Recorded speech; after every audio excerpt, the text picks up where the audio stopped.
यीशु तेरा नाम रहे ऊंचा। मैं हाथ उठाकर गाऊंगा, यीशु तेरा नाम रहे ऊंचा। मैं हाथ उठाकर गाऊंगा, यीशु तेरा नाम रहे ऊंचा। मैं हाथ उठाकर गाऊंगा, यीशु तेरा नाम रहे ऊंचा। यीशु मसीह भरोसा मेरा, तू ही सहारा है मेरा। मुश्किल समय में तू ही दिलासा, साथ रहेगा तू सदा। यीशु मसीह भरोसा मेरा, तू ही सहारा है मेरा। मुश्किल समय में तू ही दिलासा, साथ रहेगा सदा। करुणा भलाई तेरी सदा रहेगी मुझ पर। तेरे विश्वासियों ज्ञाता, ओ देखूंगा मैं उम्र भर। मैं हाथ उठाकर गाऊंगा, यीशु तेरा नाम रहे ऊंचा। मैं हाथ उठाकर गाऊंगा, यीशु तेरा नाम रहे ऊंचा। Oh, we lift our hands, Lord God. Praise your name. We lift you up, Lord God. We worship you, my Lord. मौत से है बचाया,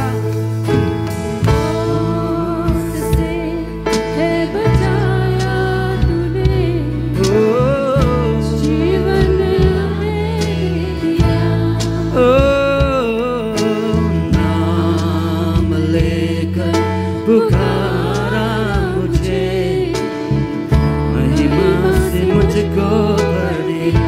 मौत से है बचाया, मौत से बचाया तूने, जीवन नया है दे दिया। You've given us new life, Lord.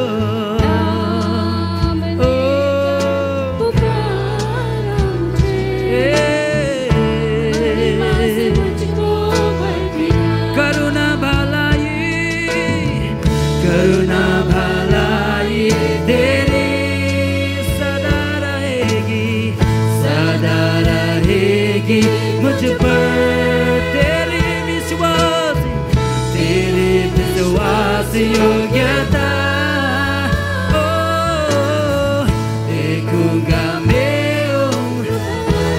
हाथ उठाकर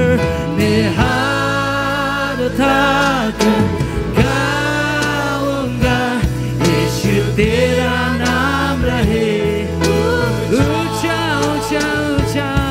मैं हाथ उठाकर गाऊंगा, यीशु तेरा नाम रहे। ओ मैं हाथ उठाकर गाऊंगा, यीशु तेरा नाम। We lift your name high.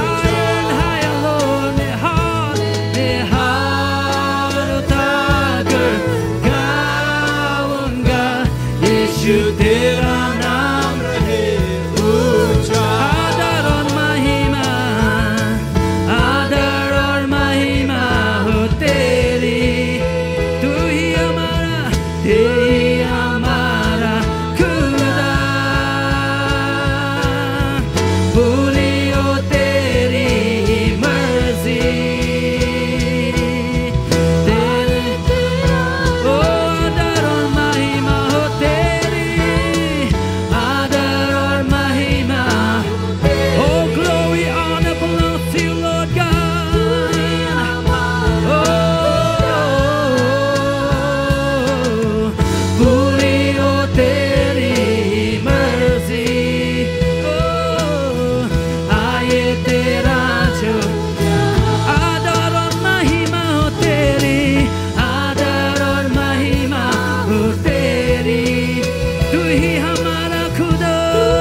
यीशु तेरा नाम रहे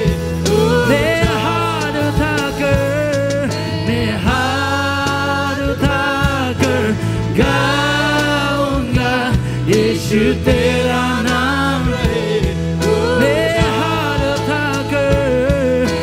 हाथ उठाकर गाऊंगा यीशु तेरा नाम रहे आदर और महिमा हो तेरी आदर और महिमा हो तेरी तू ही हमारा खुदा ओ यीशु पूरी हो तेरी मर्जी आए तेरा जो one more time say आदर और महिमा let's give him glory let's give him praise for he alone is worthy तू ही हमारा खुदा ओ पूरी हो तेरी ओ Jesus आए राजू Shall we say मैं हाथ उठाकर गाऊंगा यीशु तेरा नाम रहे Your name is lifted up Lord मैं हाथ उठाकर गाऊंगा में गिजिंगा ओ मेलो bala contigo मैं हाथ उठाकर गाऊंगा यीशु तेरा नाम रहे यीशु तेरा नाम रहे ऊंचा यीशु तेरा नाम रहे ऊंचा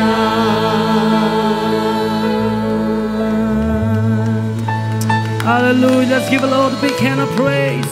He is highly exalted. Ulang blakin tiu. Hallelujah. Kaburam kabor kachingero kalong tang shau batang shau. We give you praise. We give you glory, Lord. Hallelujah. Hallelujah. We bless your name. We were worshiping, and when the worship team was leading us in that song, the heart of worship, I just said, God, I thank you that you are a living God. You are real, because I can really sense the same Spirit working through the music team, the musicians, and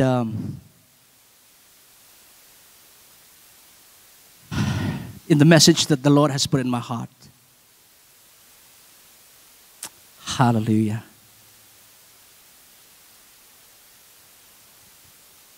You know, one of the most famous expressions, practice makes perfect, is a great quote, right? We are all familiar with this phrase. Practice makes perfect. But this phrase is not one without flaw. And the flaw is this: it is quite inaccurate. Practice makes perfect is not accurate. There's a flaw. It's quite inaccurate. For those of us who follow basketball, I don't follow much, but I just know a few players here and there. My sons, they follow the game much more than I do. But Michael Jordan, one of the legends of the game of basketball, once said, and I quote, "You can practice shooting 8 hours a day, but if your shooting technique is wrong, then all you become is very good at shooting the wrong way."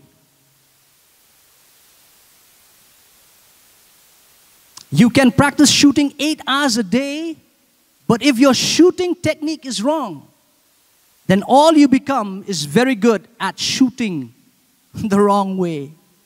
So effectively what MJ is saying is that practice can make you imperfectly perfect.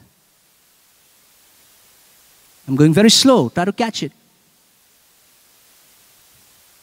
Practice does not always make perfect, but if you practice correctly, then maybe you will attain perfection. So practice does not make perfect. Listen, practice makes permanent. That is the title of my message this morning. Practice makes permanent. Practice makes us better at what we are practicing. It's simple. When we practice, what we do is this. We repeat an action over and over until it no longer requires effort or thought to do. Those of us who know how to ride a cycle, those of you, I will not say us because I do not know how to swim. But those of you who know how to swim, when you first tried to learn to balance the cycle or to float on the water, it was quite difficult, right? You had to put in an effort. But as you practiced, and as you practiced, and as you learn the art of balancing the cycle and staying afloat, you can just get on a cycle and without any thought, you can just ride it and stay balanced. You can just jump to the water and without any effort, you can just swim and stay afloat, right? That is what practice does. It starts when you practice something, it starts coming naturally. It becomes a habit which will be permanently lodged in our brains, in our being. That's what practice does. And on this journey of faith, we will have to practice. As Paul writes in Philippians 4:9, practice what you have learned and received and heard and seen in me. And the God of peace, the God of untroubled, undisturbed well-being will be with you. So let us practice. Let us practice. Let us practice till our practice becomes permanent. So what do we practice? What do we practice? First thing, let us practice His praise. Let us practice His praise. At the outset, let me set the record straight. Listen carefully now, especially the musicians, the singers, and not just them, but each and every one of us. Listen to this carefully. I want to set this record straight. Praise is not singing, just as worship is not singing. Don't make the mistake of thinking that praise is singing and worship is singing. It is not. It is not necessarily true that when we sing, we praise God. And when we worship God. So when did praise turn into singing? When did worship turn into singing?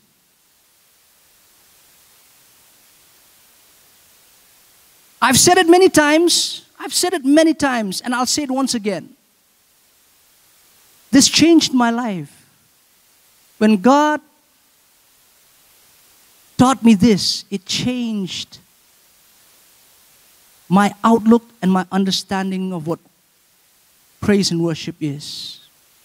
I've said it before, some of you have heard it, but I'll say it again. Worship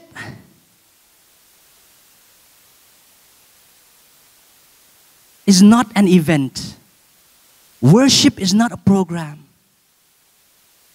Worship is not a part of a service. It is not.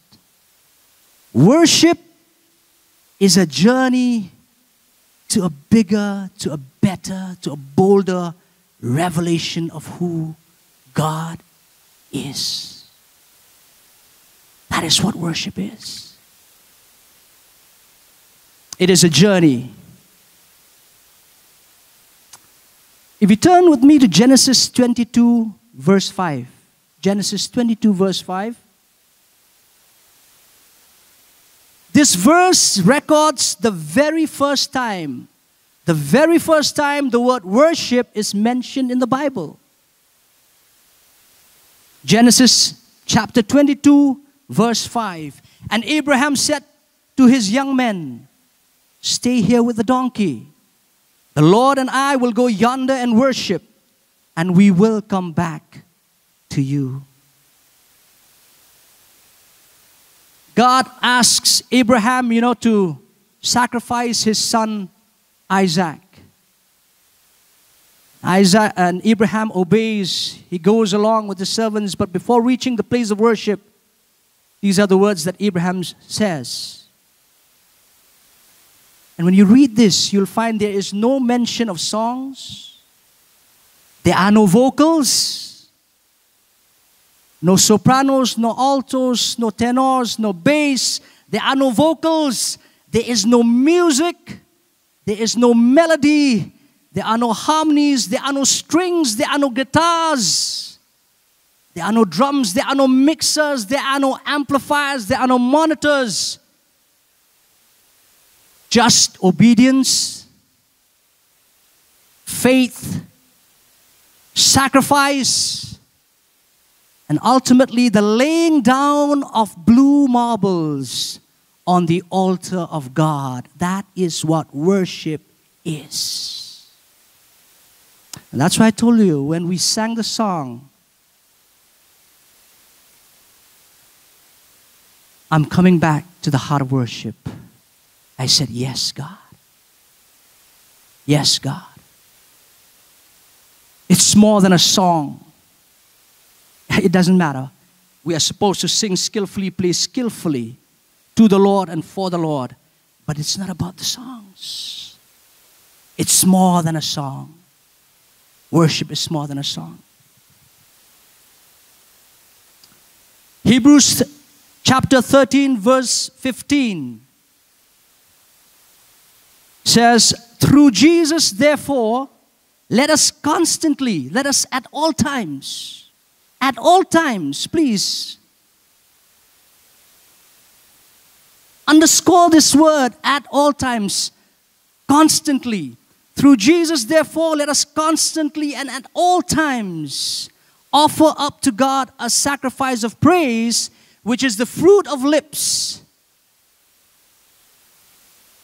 that thankfully acknowledge and confess and glorify His name." Not songs, not music. Even praise is a sacrifice of our lips, is a sacrifice of our lips that thankfully acknowledge and confess and glorify His name. That is what praise and that is what worship is all about. And I've been wanting to say this for quite some time. I thank God for this opportunity.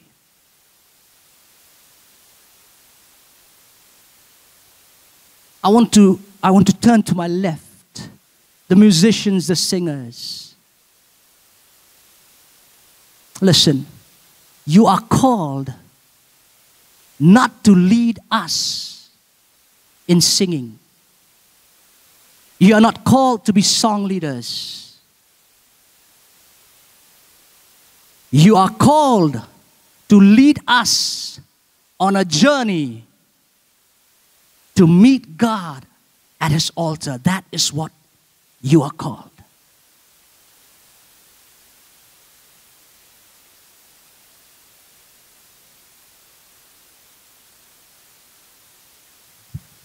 You are called in the order of the Star of Bethlehem.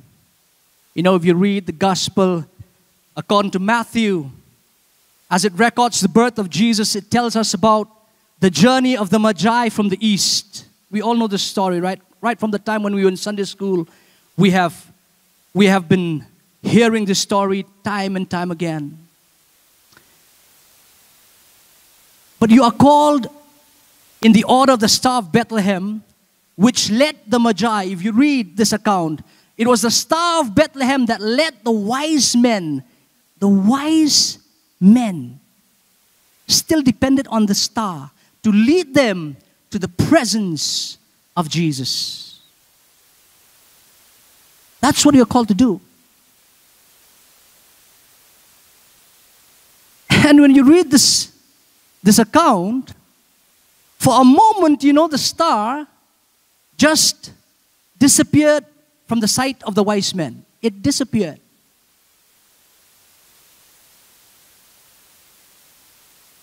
And you know what? In a way, the wise men, the Magi, they lost their way. They reached the palace of Herod. And they inquired, they said, "We have seen the star." They thought that because the star was a star of the king of the Jews, they thought that he must have been born in the palace. Herod said, "No, but I would like to know, where is this king of the Jews born? So you go out and find out for me and come back and tell me, and then so that I can go and worship." As I read this, God was teaching me this. Listen, worship is not impersonal. Worship is very personal. And singers, musicians, you can lead the people in worship. You can lead them to worship, but you can never worship on behalf of the ones that you are leading. The worship team cannot worship on our behalf. We have to do it. It is personal. Worship is personal. But anyway, they got lost. But after a while, they saw the star again. If you read, we don't have time, but please read. They saw the star again, and the Bible says the wise men were exceedingly happy. They were joyful when they saw the star again, and the star led them to the very presence of Jesus, where they went in, bowed down, and the Bible says, and uses the word worship again, they worshiped before Jesus and opened their gifts before not just the King of the Jews now, but the King of their lives. And if you read, they went back home from another way. They went back changed. They had met the King of their lives. Hallelujah. That's your calling. Remember, you're not here just to finish a task, get the job done. No. If you cannot lead the people to meet with Jesus at the altar, I think, with all due respect, with all love, I'm saying you have failed in your calling.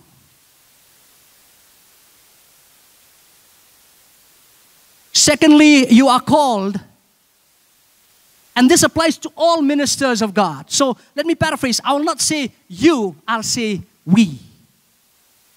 We are called never to be showmen and showwomen, but we are all called to show the man. His name is Jesus. Amen. It's not about how well you can sing. It doesn't matter how high a pitch you can hit. It doesn't matter how skillful you are at playing the instruments. It does not matter. You are called to always show the man, Jesus. And when we are on stage, the safest place for us to be is behind the cross. Always behind the cross. Behind the cross. That's the safest place to be. Behind the cross of Jesus. And the thing that we should love the least is what? Is a spotlight. That's the thing that we should love the least. I will not say that you should hate the most, but let me say the thing that you should love the least is a spotlight.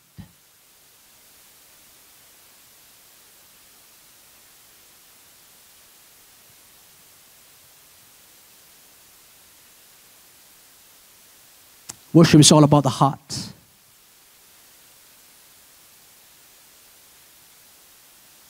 So coming back to my point, practicing the praise of God, practicing His praise, I want to share with you 3 sub-points. First one is this: practice His praise before the breakthrough.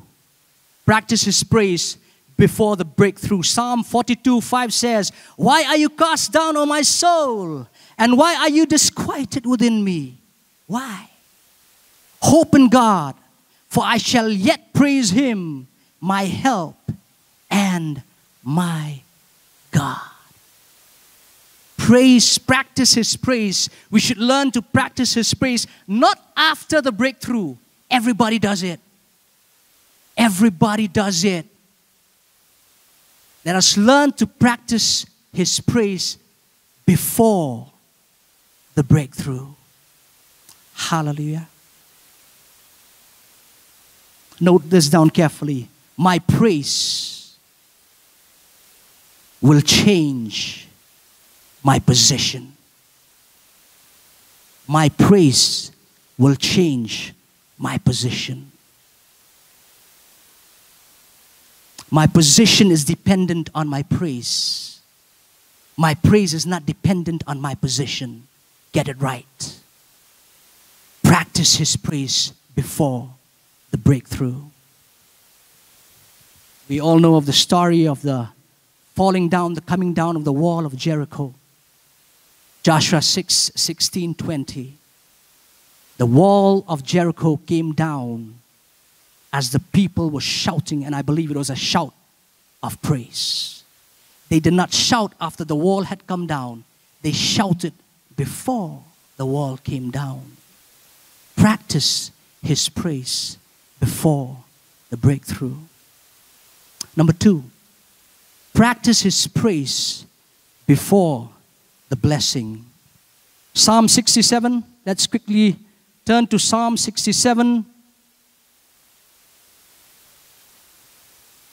Verses 5-7. Let the peoples praise you and give thanks to you, O God. Let all the peoples praise and give thanks to you. The earth has yielded its harvest. God, even our own God, will bless us. God will bless us, and all the ends of the earth shall reverently fear Him. Practice His praise before the blessing. Everybody does it after the blessing. But let us learn to practice His praise before the blessing. Number 3, practice His praise before the freedom. Acts 16:25-26. It tells us about the time when Paul and Silas were in prison. They were in prison. But in the midst of being in that prison, they sang praises to God. They practiced the praise of God while still in prison. And the Bible says, if you read, as they were praising God, what happened? You know the story. An earthquake occurred. Prison doors were opened, chains fell down, and they became free. Practice His praise before the freedom. So let us take up and put on the garment of praise. Let us take up and put on the garment of praise, never to take it off, no matter what. And praise Him. Praise Him in the storm. Praise Him. Praise Him in the pain. Praise Him. Praise Him in the loss. Praise Him. Praise Him in the sickness. Praise Him in the midst of all the chaos and confusion. Praise Him in the midst of all the death and destruction. Praise Him in the midst of all the uncertainty and insecurity of life. And let the hymn of faith of the prophet Habakkuk be our anthem too. Habakkuk 3:17-18 says, though the fig tree may not blossom, nor fruit be on the vines, though the labor of the olive may fail, and the fields yield no food, though the flock may be cut off from the fold and there be no herd in the stalls, yet I will rejoice in the Lord. I will joy in the God of my salvation. Let us practice His praise. Second main point. We've talked about practicing His praise. I want to talk about practicing His peace. Practicing the peace of God. Practicing the peace of Jesus. How does the world define peace? The world defines peace as, there are many definitions. I'll just name a few. The world defines peace as freedom from disturbance. Number 2, tranquility. Number 3, a state or period of no strife, no conflict, no war. Number 4, a stress-free state of security and calmness where everything coexists in perfect harmony and freedom. That is the world's definition of peace. But Jesus never promised us this peace. Never. On the contrary, He tells His disciples in John 14:27, if you read 14:27, the peace I give to you is not as the world gives. That's not the peace that Jesus gives. It's not. In fact, in John 16:33, He assures His disciples that they will have tribulation in this world. So don't go about counseling people, come to Jesus and all your troubles will disappear. You are lying. Don't base the gospel on lies. Even a half-truth is a lie. Right? There are no white lies, there are no black lies. Lies are lies. But if you mix white lies with black lies, you get an even duller color. It's called gray. You get gray lies.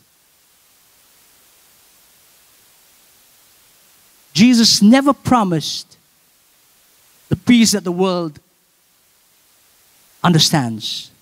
He says you will have tribulation, you will have conflicts, there will be divisions. And He says in Matthew 10:34, it's very, it's a very hard sentence. Jesus says, I have come to bring the sword. That's what I have come to do. Do not think I came to bring peace on earth. I did not come to bring peace, but a sword. So what is this peace that He offers us? In John 14:27, when He says, my peace I give to you. What is this peace? Firstly, it is a peace that the United Nations, the custodian of world peace, it's the peace that the UN does not understand. It is a peace that does not make sense to the world. It does not. That's the peace that Jesus gives. It is a peace that enables us to sleep and sleep soundly in the midst of the windstorms and the waves that beat into the boat of life. That is the peace. That is what Jesus did. If you read Mark chapter 4, verse 35-41, that is what Jesus did. Jesus and His disciples were in a boat. The winds came. The storms, they beat the boat. And the disciples who were in the boat were, along with the boat, they were getting their faith tossed up and down. But Jesus, He slept. He slept soundly. There's a mention of even the word pillow. If you read that passage, he put his head on the pillow. Maybe he snored, I don't know. But he could sleep soundly. Not the disciples. They were so fearful. You know, in the absence of peace, fear reigns supreme. It's but natural. The disciples were filled with fear. They were full of fear in spite of the fact that they were in the company of Jesus. Jesus was there with them. They were still fearful. So it's not strange for us as believers who have Jesus in our life, in our hearts, to be fearful. It is not abnormal. But we need to practice the peace of Jesus.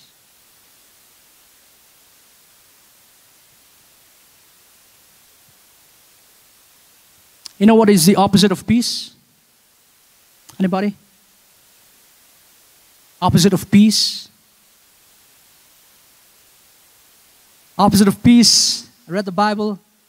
The opposite of peace is fear, anxiety, worry. Think about it.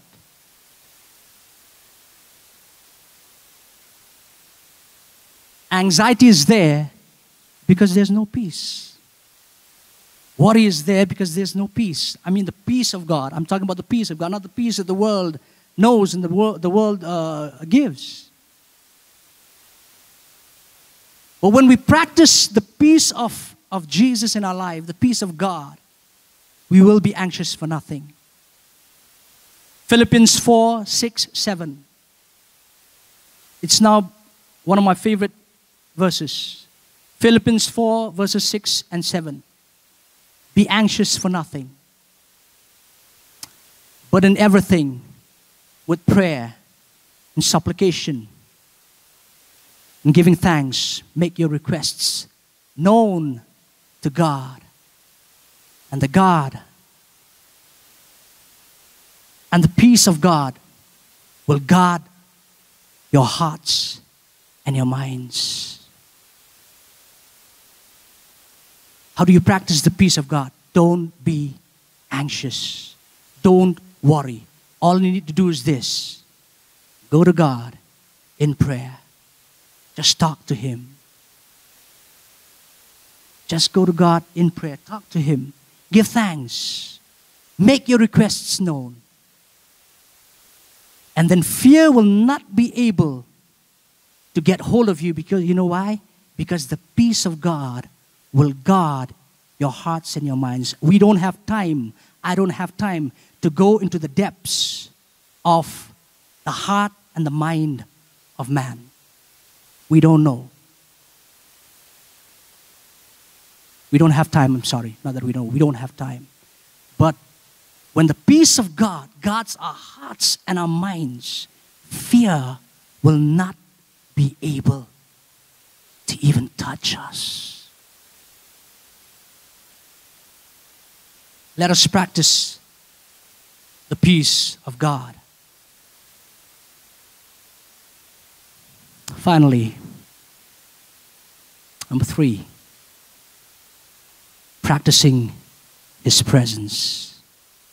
Practicing the presence of God. You know, the presence of God is something that we all talk about. But what is the presence of God? We always say the presence of God, the presence of God, the presence of God. But what is the presence of God? You know, if you read the Old Testament, you will find mention of the Ark of Covenant, the Ark of God. And this Ark of Covenant, for the Israelites, meant God's presence. And where His presence was, there His glory was too. Okay? So where the ark was, the presence of God was there. And when the presence of God was there, the glory of God was there.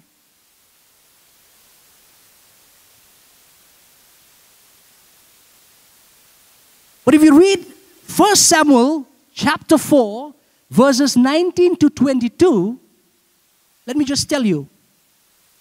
What happened was this, that the Philistines, they captured the ark of God and they took it away. All right? And when this news that the ark of God had been captured, had been taken away, reached the ears of the daughter-in-law of Eli, the priest, she was in labor. She was about to give birth to a son. When this news reached her ear, what happened was this, she was filled with sorrow. And then immediately she gave birth to a son. And for the Jews, the birth of a son is a blessing. But when she gave birth to the son, she named him Ichabod, which means the glory has left.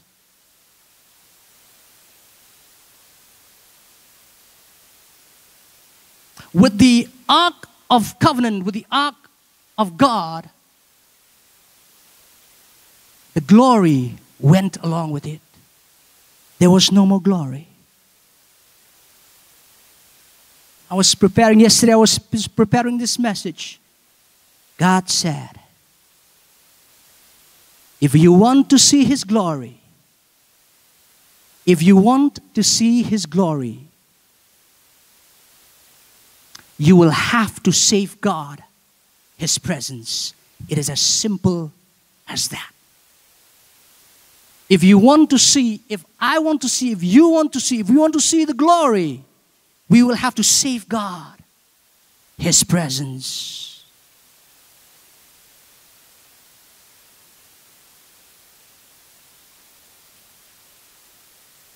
Isaiah 6:3 says, holy, holy, holy is the Lord of hosts.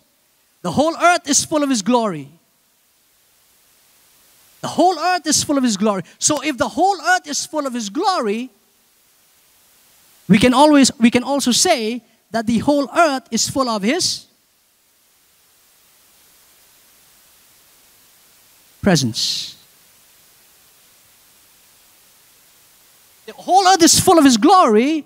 The whole earth is full of His presence. So let us make no mistake. God is omnipresent.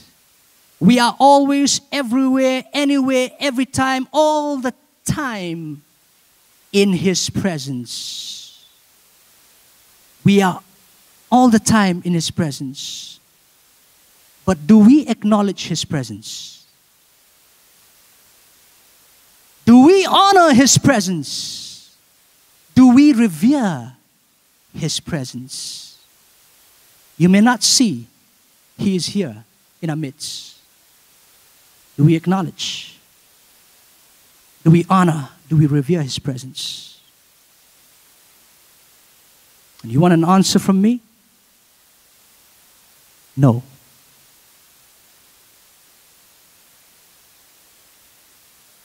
We don't really, more often than not. In fact, we have taken the presence of God for granted. We don't really acknowledge His presence. We don't honor His presence. We don't revere His presence. And that's why, we end up doing, we end up saying, we end up seeing, watching, we end up hearing, listening to things that we should not be engaging ourselves with. Be honest. Be honest. Do we do that? I do it. I do it.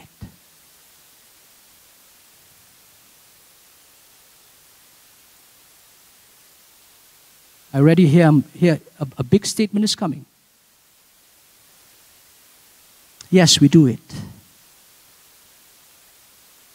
And we can also sin in the presence of God.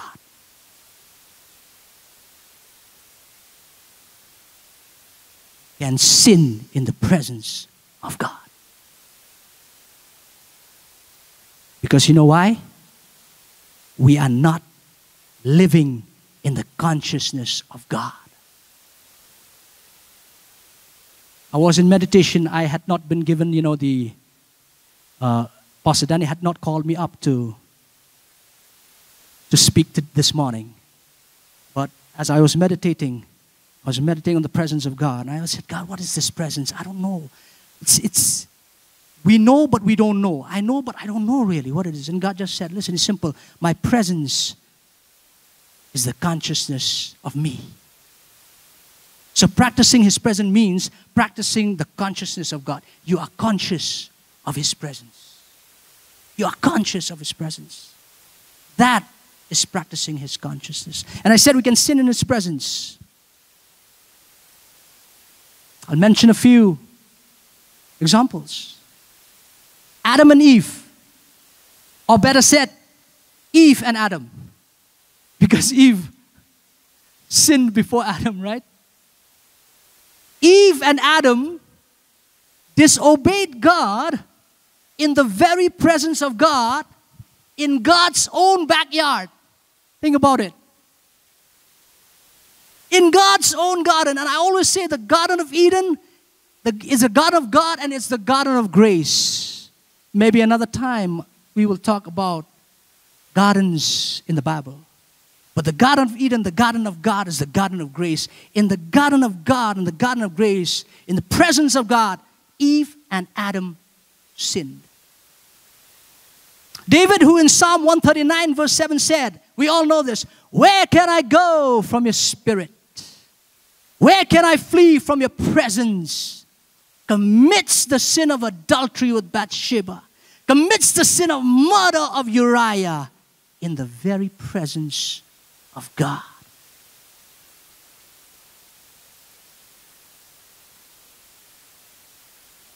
The murder of Uriah deprived David of the privilege of building the temple. It has serious repercussions. Samson, while still in the presence of God and under the anointing of the Spirit of God, gave up and gave in to the charms of an unbelieving Delilah in the presence of God. Judas, while still a disciple and an apostle of Jesus, one of the original 12 apostles, succumbed to the love and lure of dirty money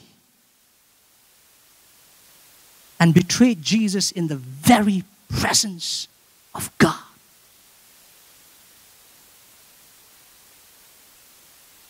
They all sinned, all these people. They sinned in the very presence of God because they were not living at that moment of weakness. They were not living in the consciousness of God.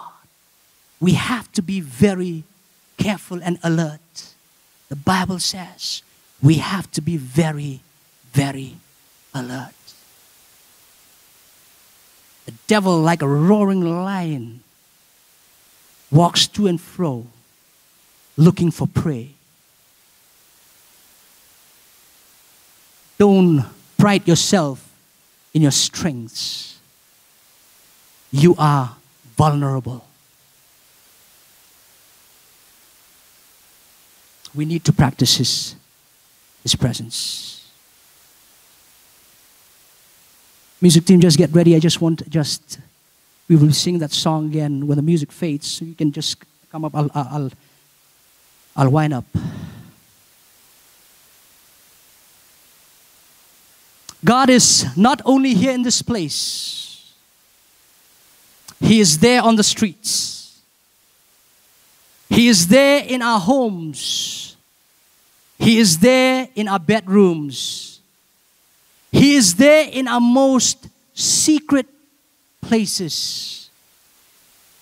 He is there in our cars. He is there in that hotel room when we are away from home on a business trip in another city. God is there. He is there. but do we care? He is there, but do I care? He is there, but do you care? He is there, but do we care? And I say, we should care. So let us practice His consciousness. Let us practice His presence. Let us practice living in the consciousness of God.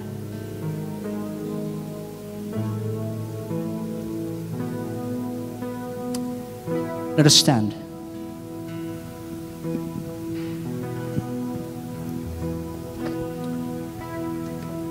Father, we are so thankful for this morning. We are so thankful. We can sense in our spirit that this morning you are coming to meet us as a Father. It's not coincidental that today we are celebrating Father's Day. We can feel it, that you want to meet us as a Father. Yes, Lord. Yes, Lord. A Father full of love, a Father full of compassion.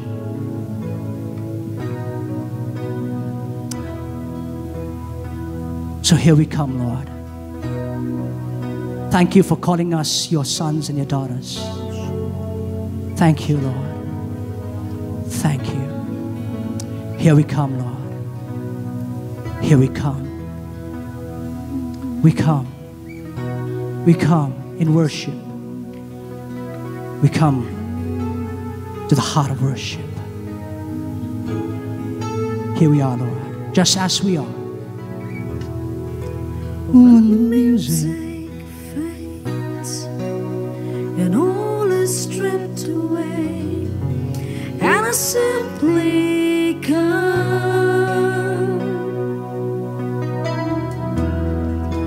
longing just to bring something that's a word that will bless your heart.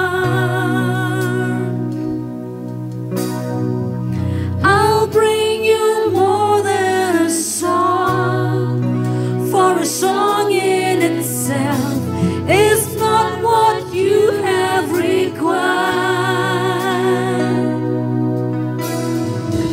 You search much deeper within, through the way things appear. You're looking into my heart. I'm coming back to the heart of worship, and it's all about you. It's all about you, Jesus. I'm sorry, Lord, for the thing I've made it. When it's all about you, it's all about you, Jesus. King of endless worth, King of endless worth, no one could express how much you deserve.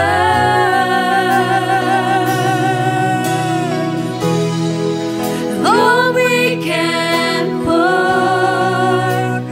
all I have is yours, every single breath.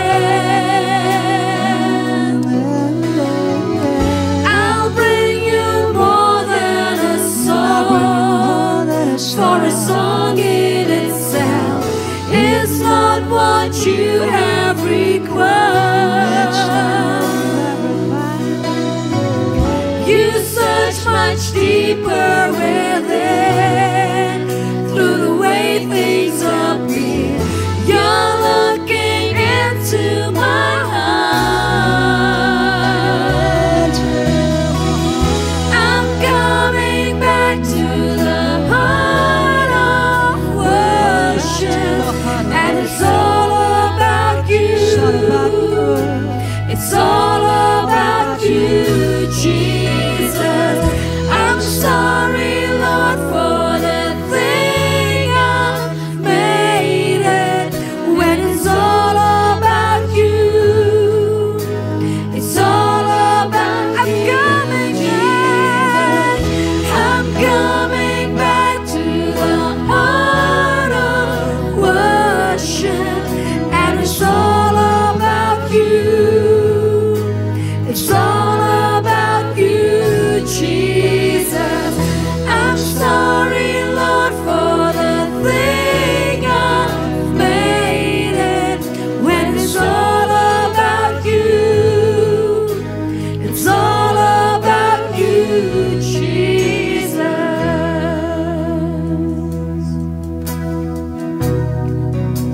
One man of God said this: singing does not make any demand on us. Worship does. And when we worship, we have to worship with loose hands, open hands, because worship is about saying, God, take it. I'm not holding anything back. Abraham said, I'm not holding back my son Isaac. Worship is about loose hands. Worship is about open hands. And when Jesus taught his disciples to pray the Lord's Prayer, and he taught them to say, your kingdom come, your will be done, effectively what he's teaching us to say is this: we've got to let go of our kingdoms, and our will has to be undone. We cannot worship God with our fists closed. We cannot worship God with our kingdoms in place. And we cannot worship God with the attitude that I want my will done. That's not how worship works. Open hands, loose hands. Let us one more time go to God with open hands, with loose hands, with all our heart, and just say, God, it's about you. When the music fades and all is stripped away, and I simply come,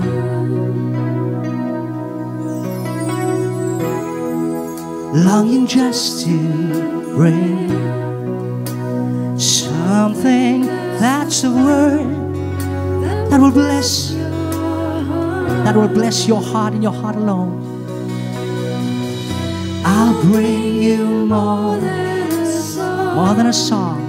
For a song in itself is not what you have required. It's not what you require.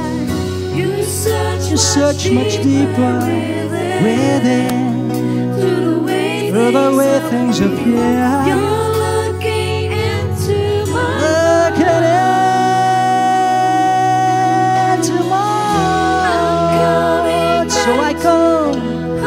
So I come back to the heart of worship. And it's all about you. It's all about you. It's all about you. It's all about you, Jesus. I'm sorry, Lord, I'm sorry. When it's all about you, it's all about you. One more time, I'm coming back. Let us strip the music. I'm coming back. Let us strip the music. Let us strip the music. And it's all about you. It's all about you. It's all about you, Jesus. I'm sorry, I'm sorry for the thing I've made. When it's all about you, it's all about you, Jesus. One more time. I'm coming back to the heart of worship, and it's all about you. It's all about you. It's all about you. It's all about you, Jesus. I'm sorry, Lord, for the thing I've made it. When it's all about you, it's all about you, Jesus. Let's just lift our voices to God. God, it's about you, Lord. It's about you, Lord. It's not about us.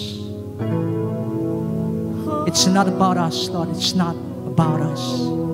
It's not about anything else. Worship is not about anything else.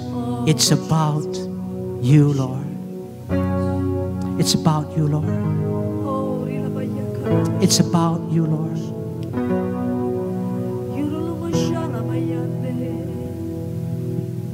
when our fingers cannot play the strings anymore, we will still be worshiping you, Lord.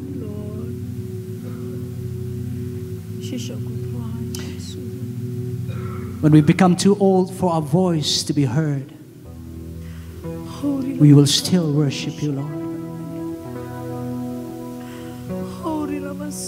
As long as there is life in us, as long as there's breath in us, we will worship you, Lord.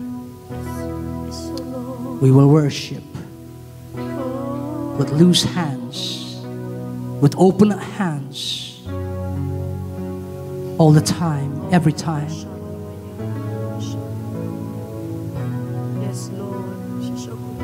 So that your kingdom may be established, your will may be done in our lives, Lord. It's all about you, Lord. I request Pastor Teo to kindly pray and pronounce the blessing of God on the people of God.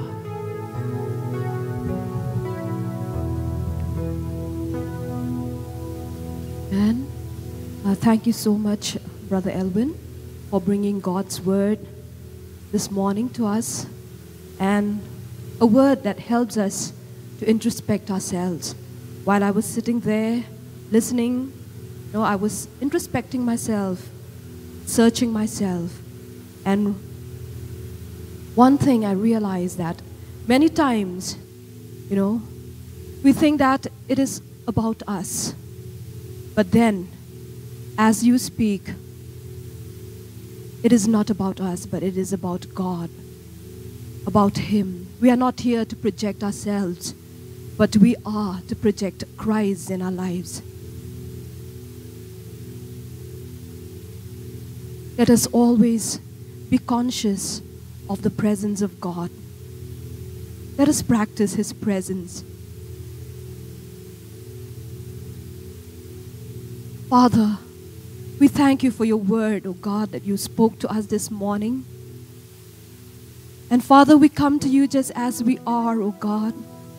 We pray, Lord, that you will help each one of us, Lord, to come to you, Lord, to know and understand, Lord, that it is not about us, Lord. That we will give to you, Lord, the worship that is only about you and you alone, oh God. Father, here we are, oh God, we surrender ourselves. We surrender our lives to you, oh God. Take us, Lord. Take us. Help us, Lord, to always practice your praise in our lives, oh God. To practice your peace, oh God, and to practice your presence. Here we are, oh God, we surrender ourselves to you. We surrender ourselves to you, Lord. And we know, oh God, that this life is not about us, Lord. It is not about us, oh God, but it's only about you. It's only about you, Lord. Take each one of us, Lord. We give ourselves to you. We thank you, Lord, for your servant, Brother Elvin Kharshiing, and we pray, oh God, that you will continue to be with him. Bless him, Lord, that he will continue to be a blessing to each and every one, oh God, and especially to your church, Lord. And Father, even as we depart from this place, we pray, may the grace of our Lord Jesus Christ, the love of God the Father, and the sweet fellowship of the Holy Spirit continue to rest and abide with each one of us now and forever.